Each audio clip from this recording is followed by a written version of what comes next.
Hello student, આપણે ધોરણ 8 દ્વિતીય સત્રમાં સંસ્કૃતમાં જે 7મા નંબરનો પાઠ છે, એટલે કે 7મા નંબરમાં સુભાષિતાની આપેલા છે. સુભાષિતાની એટલે કે સુભાષિતો, ગુજરાતીમાં એને આપણે સુભાષિત કહીએ છીએ. આ સુભાષિત એ પૃથ્વી પરનું રત્ન સમાન ગણાય છે. સુભાષિતોની એક એવી ખાસિયત છે કે માત્ર 2 લીટીમાં એ ઘણું બધું કહી જાય છે. જીવનના મૂલ્યો વિશે આપણને ઘણી બધી સમજૂતી એ આપી દે છે. તો એવા કેટલાક સુભાષિતો અહીંયા આપેલા છે. આપણે એને રાગમાં ગાવાના પણ છે, એનું વાંચન પણ કરવાનું છે અને ત્યારબાદ એની સમજૂતી મેળવવાની છે. તો એ પહેલાં આપણે એક નાનો વિડીયો જોઈએ, જેથી વિડીયો દ્વારા તમે એનું સારી રીતે ગાન કરી શકો અને યોગ્ય ઉચ્ચાર સાથે એનું પઠન કરી શકો. તો ચાલો જોઈએ વિડીયો. પુસ્તકેષુ હિયા વિદ્યા પરહસ્તેષુ યદ્ધનમ કાર્યકાલે સમુત્પન્ને ન સા વિદ્યા ન તદ્ધનમ વૃક્ષ ફલાન્વિત ભાતિ વૃક્ષં ધૂનયતે કપિ વૃક્ષેણ વાર્યતે તાપમ જલમ વૃક્ષાય દીયતે વૃક્ષાત પતન્તિ પર્ણાની વૃક્ષસ્ય પ્રસરો મહાન વૃક્ષે ખગા નિકુંજન્તિ વૃક્ષધન્યોસી ભૂતલે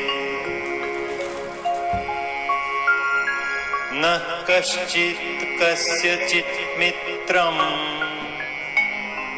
ન કશ્ચિત કસ્યચિત રિપુઃ વ્યવહારેણ જાયન્તે મિત્રાણિ રિપવસ્તથા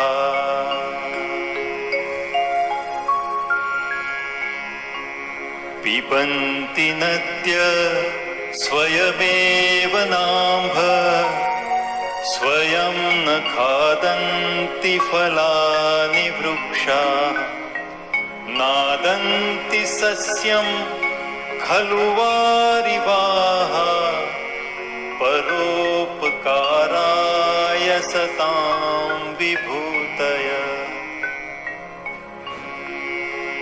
ગંગા સિંધુ સરસ્વતી ચ યમુના ગોદાવરી નર્મદા કાવેરી સરયુ મહેન્દ્ર તનયા ચર્મણવતી વેદિકા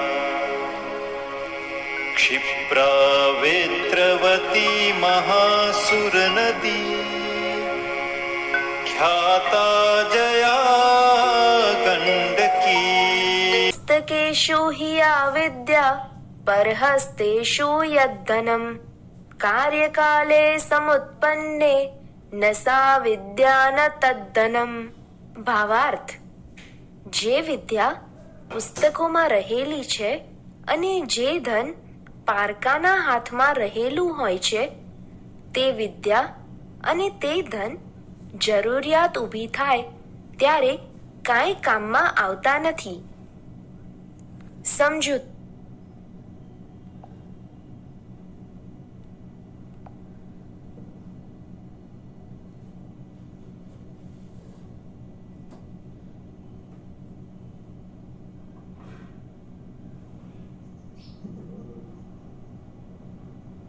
છે. વૃક્ષમાંથી પાંદડા પડે છે. વૃક્ષનો વિસ્તાર મોટો છે. વૃક્ષ ઉપર પંખીઓ કલરવ કરે છે. હે વૃક્ષ, તું ધરતી પર ધન્ય છે. સમજૂતી: વિદ્યાર્થી મિત્રો, વૃક્ષ માટે એ પાણી અપાય છે. વૃક્ષમાંથી સૌથી લચેલું વૃક્ષ શોભે છે. વૃક્ષને વાંદરો હલાવે છે. યતે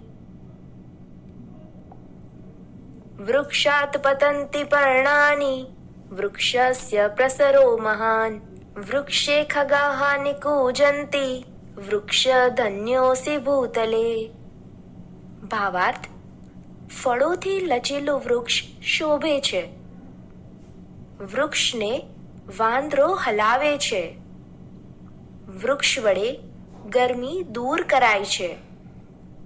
વૃક્ષ માટે પાણી અપાય છે.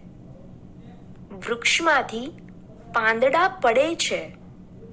વૃક્ષનો વિસ્તાર મોટો છે.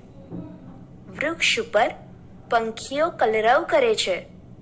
હે વૃક્ષ, તું ધરતી પર ધન્ય છે. સમજૂતી.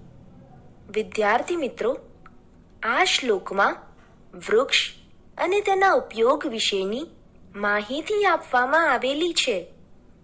આ શ્લોકની વિશેષતા એ છે કે તેના પ્રત્યેક ચરણમાં વૃક્ષ શબ્દની તમામ વિભક્તિના એકવચનના રૂપો ક્રમશઃ આવરી લેવામાં આવ્યા છે.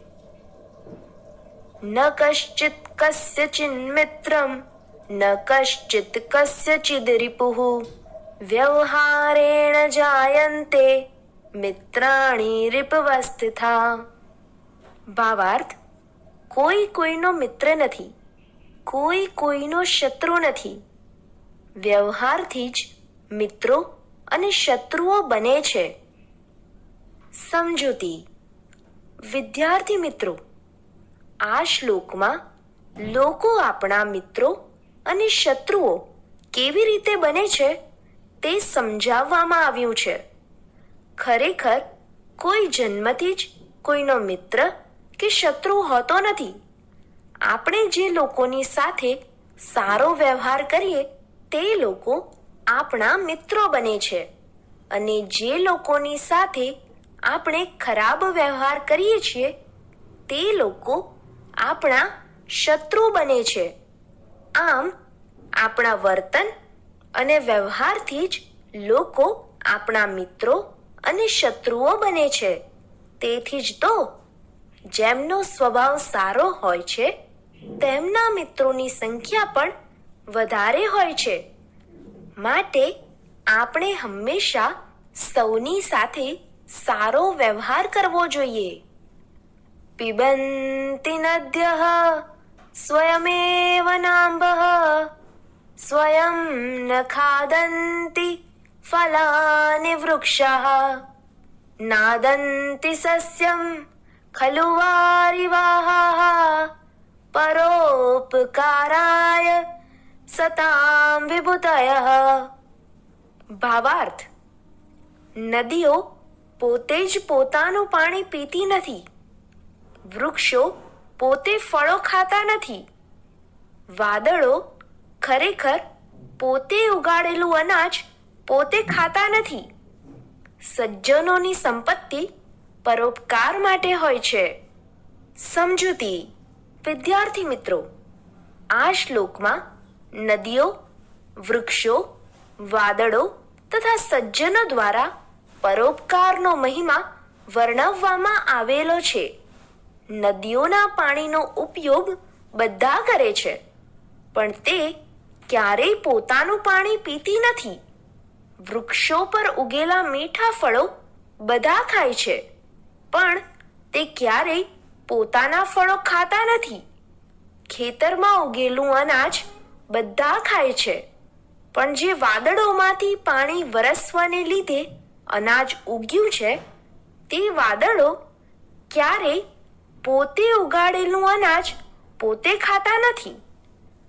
તેમજ સજ્જનો પણ પોતાની સંપત્તિનો ઉપયોગ પોતાને માટે નથી કરતા, પરોપકાર માટે જ કરે છે.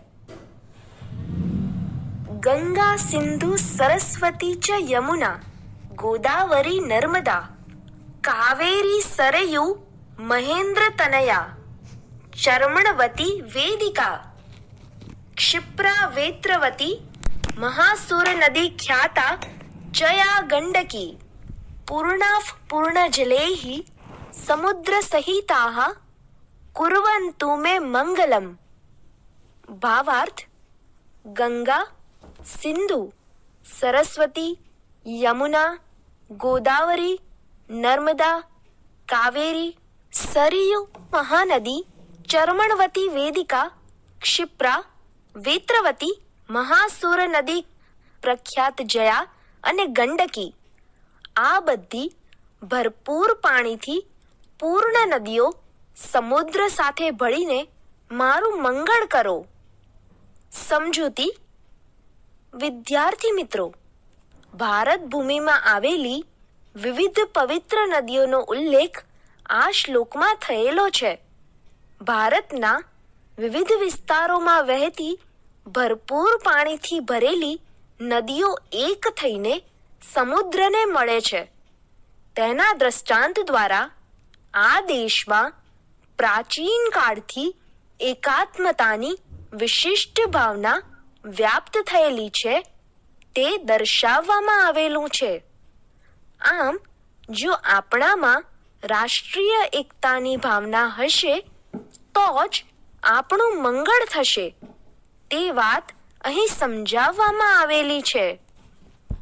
ઘૃષ્ટમ ઘૃષ્ટમ પુનરપી પુનઃ ચંદનમ ચારુગંધમ છિન્નમ છિન્નમ પુનરપી પુનઃ સ્વાદુ ચૈવેક્ષુ દંડમ દગ્ધમ દગ્ધમ પુનરપી પુનઃ કાંચનમ કાંતવર્ણમ ન પ્રાણાંતે પ્રકૃતિ વિકૃતિરજાયતે ચોત્તમાનામ. ભાવાર્થ: વારંવાર ઘસાવાથી ચંદન વિશેષ સુગંધ આપનાર બને છે. વારંવાર પીલાવાથી શેરડીનો સાંઠો વધારે સ્વાદિષ્ટ બને છે. વારંવાર તપાવવાથી સોનું વધારે ચમકદાર બને છે. અને પ્રાણ ત્યાગવાનો સમય આવે તો પણ ઉત્તમ વ્યક્તિઓના સ્વભાવમાં કોઈ પણ વિકાર થતો નથી. સમજૂતી. વિદ્યાર્થી મિત્રો, આ શ્લોકમાં ચંદન, શેરડી, સોનું તથા ઉત્તમ વ્યક્તિઓની વિશેષતા દર્શાવવામાં આવેલ છે. ચંદનને વારંવાર ઘસવાથી તે વધુ ને વધુ સુગંધિત થાય છે. સોનાને વારંવાર તપાવવાથી તે વધુ ને વધુ ચમકદાર બને છે. શેરડીના સાંઠાને વારંવાર પીલવાથી તેનો રસ વધારે સ્વાદિષ્ટ બને છે. અને તેમજ શ્રેષ્ઠ વ્યક્તિઓ પોતાના પ્રાણ ત્યાગવાનો સમય આવે તો પણ પોતાના સારા સ્વભાવનો ત્યાગ કરતા નથી.